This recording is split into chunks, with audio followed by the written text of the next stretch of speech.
Yeah, maybe want to get on. No. You stand uphill? I'm standing uphill. Exactly. Yeah. All right. All right. Well, hi everyone. I'm Roger Marshall. I'm a U.S. Senator from Kansas. My fourth trip to the border. Very proud to be joined here with Senator Ted Cruz. Will be here in a second. As you can imagine, Ted's talking to some fellow Texans down there. Senator Ted Budd from North Carolina, John Hoeven from North Dakota, and the Border Patrol Council President Brandon Judd. Brandon, thanks for being here. I've done mission work all over the world, and I'm just telling you, it's very emotional to come here to see what's going on. Just the humanitarian crisis here, the number of people. And I just want to commend the Border Patrol, our National Guardsmen, all the volunteers, the NGOs, that they are doing everything possible to treat folks humanely. But I'm telling you, we have to change policy. We can't keep doing what we've been doing. Our systems are overwhelmed. It's truly a humanitarian crisis. This particular area, it sounds like they've treated, they've seen over, I'm a doctor, so I feel like I want to go treat all these people. They say 10% of them show up with some type of an illness or an injury, but they do an intake of over 1,000 people a day here. They're doing an incredible job. I don't know what this is going to look like tomorrow. Overall, they told us that they had 10,000 encounters yesterday, 3,000 gotaways. That's the size of my hometown.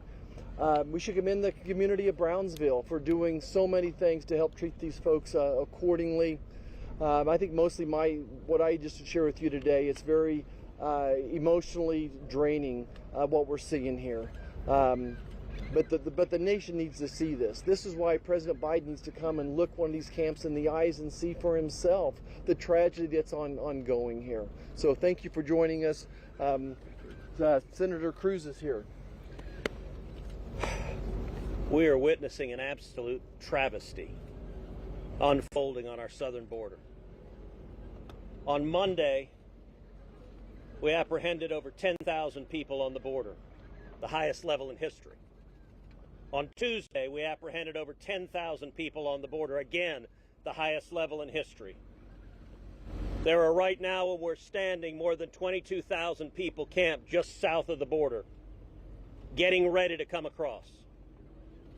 Just in this location, in less than a month, we've had over 35,000 Venezuelans cross illegally just right here, not counting the whole rest of the border.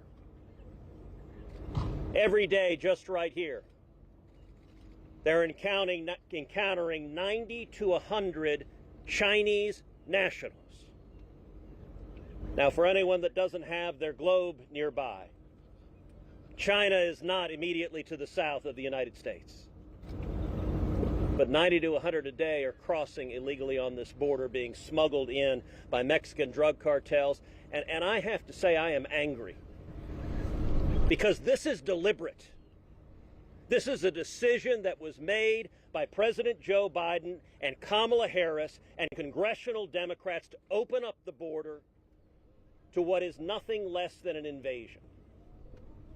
Ask yourself, why is President Biden not here? Why is Kamala Harris not here? Why is Elizabeth Warren not here? Why is AOC? She still owns the white pantsuit. Why is she not here with her head buried in her hands? Because they don't give a damn about the dead bodies. 6 weeks ago, I asked Secretary Mayorkas how many migrants died in the past year crossing illegally. He said, I don't know. The number's 853. But he can't be bothered to worry about that. I asked him how many women have been sexually assaulted in the last year by human traffickers. He said, I don't know. Because the administration can't be bothered by that. I asked how many children have been physically and sexually assaulted. Again, I don't know. We're witnessing modern-day slavery. And maddeningly, what the Biden administration has decided is they want more. Title 42 is expiring today, and you know what happens tomorrow? Those numbers go up. This isn't an invasion, and they want the numbers to go up. Let me say to the men and women from the Border Patrol who are heroes. They are extraordinary heroes, and we're down here to tell them thank you, to tell them we love you, to tell them we got your back, even as your political superiors are making it impossible for you to do your job. The Biden administration is really proud now that they have apps on their phone, that when someone crosses illegally, they can fill out an application in 2 minutes. This is the Amazon version of illegal immigration. They're going to make it fast and deliver them anywhere in the country. We've seen 6.5 million people cross illegally since Joe Biden became president, and the administration wants 6.5 million to be 10 million, to be 12 million, to be 15 million, to be 20 million. And the body bags that pile up, they can't be bothered to worry about. I'll tell you, the great state of Texas is on the front lines. The volume is overwhelming. It's got to stop. John Hoven, North Dakota. Over the last 2 years, I would say, I've been to McAllen, I've been to Del Rio, I've been to Eagle Pass, I've been to El Paso, I've been on the other side of the border to Mexico, Guatemala, Colombia, Ecuador, here. And what I see each time I go is more people coming illegally. What's happening is our ability to process them is just getting faster. We're processing more and more, but it's just more and more people coming illegally. And they're being released into the country with a notice to appear, an OPER, for, I guess, a hearing in maybe 5 years. And that's a preliminary hearing. So essentially they're being admitted into the country. And we're just processing them faster and faster and faster. And when I first went to Del Rio, I think they said, oh, there's something like people coming from illegally from 50 different countries. And then by the time I got to El Paso, it was from 100 different countries. And it's not just people coming illegally. The drugs. Look at all the drugs, the fentanyl, the drugs affecting every state in the nation. Every state in the nation. How about human trafficking? So it's not just people coming here illegally, it's drugs, it's human trafficking. And we just process them faster and faster and more and more. When I was in Central and South America, the message is come. Come, you might have to wait for a little bit, but eventually you'll get in. We just learned that we can only return 500 a day to Mexico. So you return 500 today, 1,000 come across the next day. You return 500, 2,000 come the next day. Well, you can figure that out. They just all eventually come in. And they all have a cell phone now. So what's the first thing they do? They call back to people in their country, and people waiting on the other side said, yes, I'm in here now, so you come on up. And the cartels are getting rich. Think of the misery that they're exacting on all these people. And they're getting rich doing it. And this could change. This could change immediately. When you listen to Secretary Mayorkas, he gives you this long spiel about how the border's secure. Well, obviously it's not secure. Last year, 2.5 million came across, and we're at a rate to exceed that. And of course, when Title 42 goes off, it will increase even more. But the reality is, with a change in policy, the CBP professionals, the Border Patrol professionals could stop this. They could stop this. If we truly enforced remain in Mexico and third safe country, and we enforced it as we did under the prior administration, we could stop this. Every American needs to say to the Biden administration, you were elected to enforce the law. Enforce the law. Enforce the law. That message needs to be heard across this country. And with those changes in policy, remain in Mexico, third safe country, we could stop this. Because people coming from all these different countries would understand, no, if they want an asylum claim, they have to apply from outside the country. They have to follow the law. I'm Senator Ted Budd from North Carolina. We know that if we want a strong country, then we have to have strong borders. And I've been to multiple sections of this border over multiple years. I've seen these crises, and this is truly a humanitarian crisis. We just witnessed folks being transported all around the country. I visited with Customs and Border Patrol agents, law enforcement. We have paramedics here, people from the city of Brownsville. I just want to say thank you to all of them that are trying to do the right thing, that are trying to save lives down here. But I want to address Joe Biden, and I lay this problem at his feet. This used to be a bipartisan issue, but in the last several years, he's politicized it. He's let this issue lay dormant. It's gotten worse and worse. He's had 2.5 years to prepare for this issue. And on January 20th of 2021, the yellow diesel equipment, the concrete, the steel that was being set up to give our law enforcement a chance to defend our borders, to protect our borders, all that lay still. And it's laying there now. What we need to do is pass the bill. The first thing I did when I got to the Senate just a few months ago was to file a bill. It's Build the Wall Now Act. And that takes money that's already been appropriated. It allows us to build the wall that gives law enforcement a chance. Look, I just want to say thank you to all those that are trying to do the right thing here. And I want to ask Joe Biden, I want to ask the administration, come to the table. Us as Republican senators, those on the U.S. House side, we have solutions that'll save lives, that'll defend our country. Let's remember that if we want a strong country, we have to have strong borders, and Joe Biden's not doing that. And somebody else I want to thank and I want to introduce is Brandon Judd. He's a great American, a great law enforcement agent. He's with the National Council of Border Patrol, and I want to pass it over to you. Thank you. Thank you, Senator. What you're witnessing is not safe or humane. It is not orderly. What we are seeing today is nothing more than chaos. What we want is an honest conversation. We want to be able to discuss and have the American public understand what is truly going on our borders. It's not safe, it's not humane, it is not orderly. It's one thing to talk about numbers, but unless we have the context of what those numbers actually mean, they're just numbers. 10,000 apprehensions means that we have a station that we just had 44 agents show up for muster. Only 4 deployed to the field to patrol the border. 4. 40 of those agents are doing administrative work. That means the cartel owns that area. The cartels can get anything that they want through that area. Cartels understand the business of illegal immigration.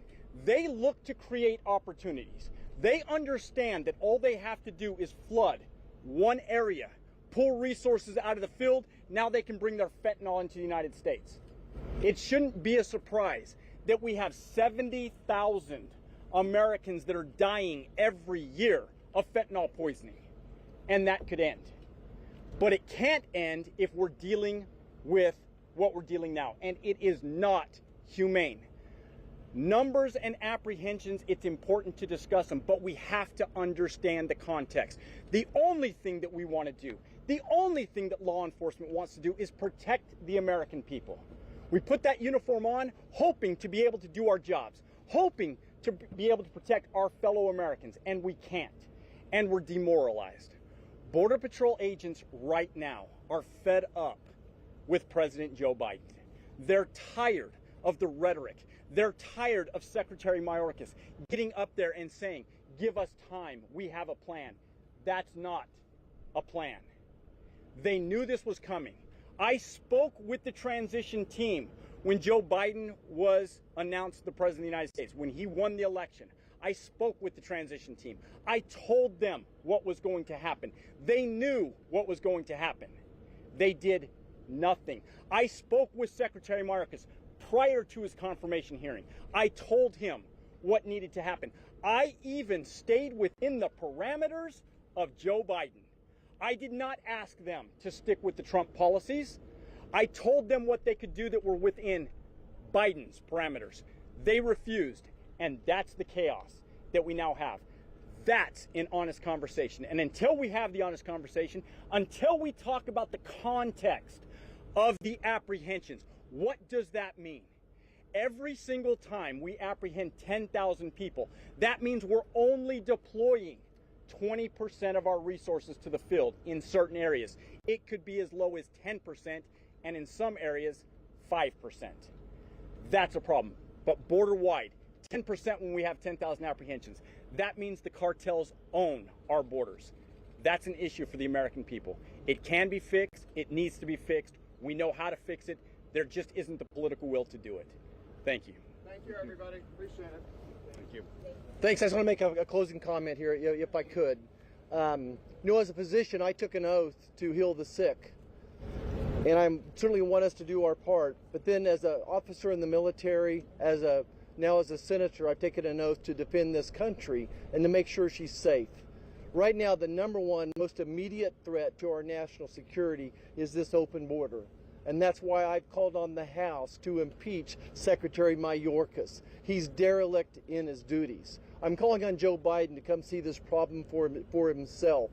We can solve this problem. And I want to bring Brandon back up here 1 second. Brandon, if you could tell Joe Biden there's one thing that we need to do.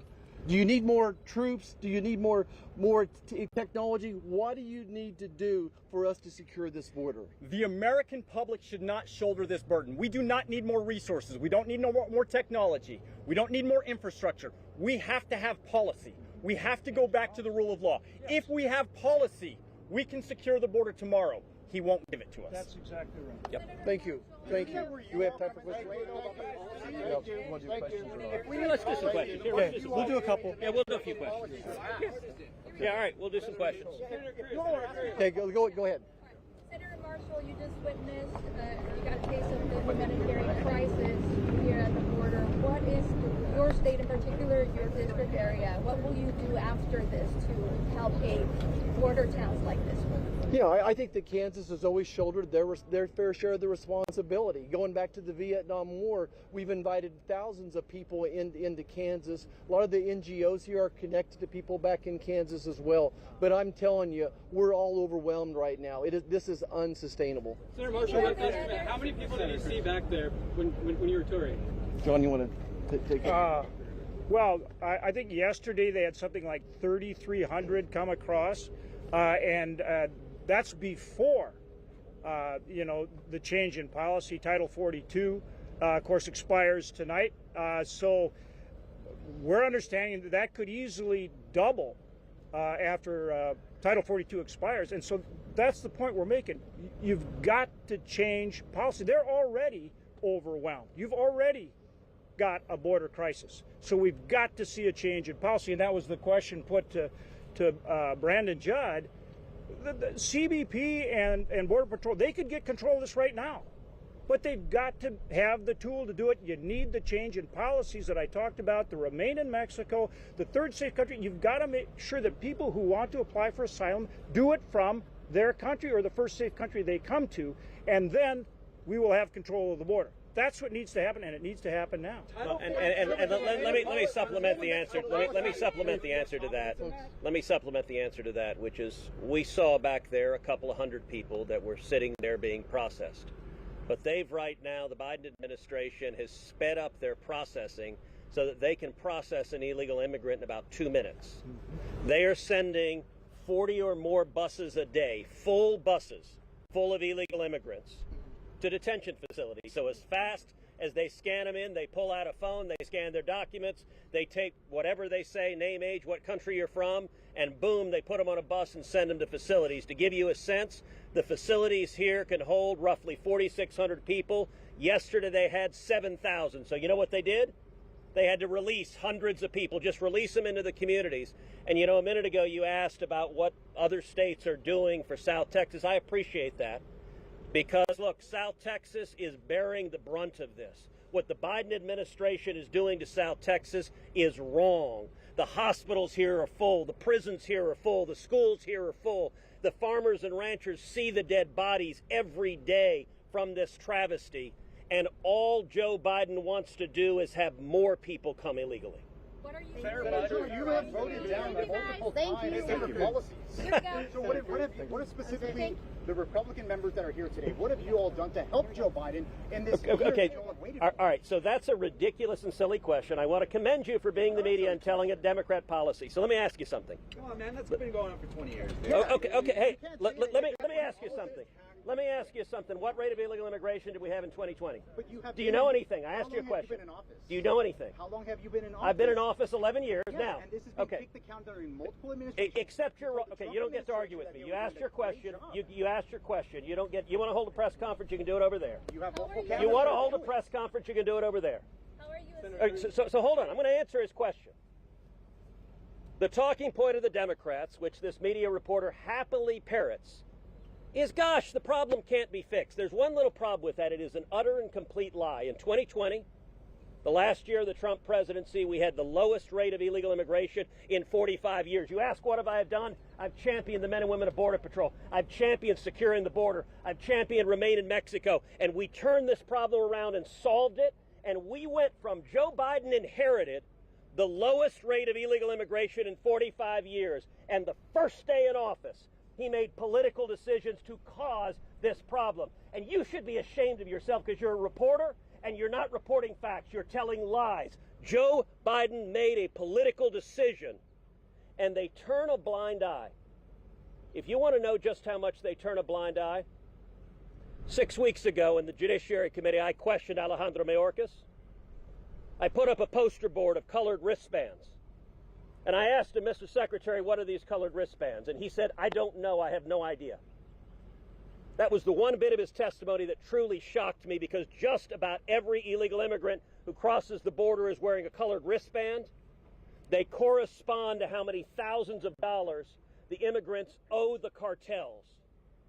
And the fact that Mayorkas doesn't even know what they are, if you stand on the banks of the Rio Grande River, as I have done many times, you see hundreds or thousands of these wristbands laying in the ground. Sir, I don't know if you stood there, but I know Mayorkas hasn't because he didn't know what the wristbands were. And that means he hasn't talked to the Border Patrol agents either. It is immoral.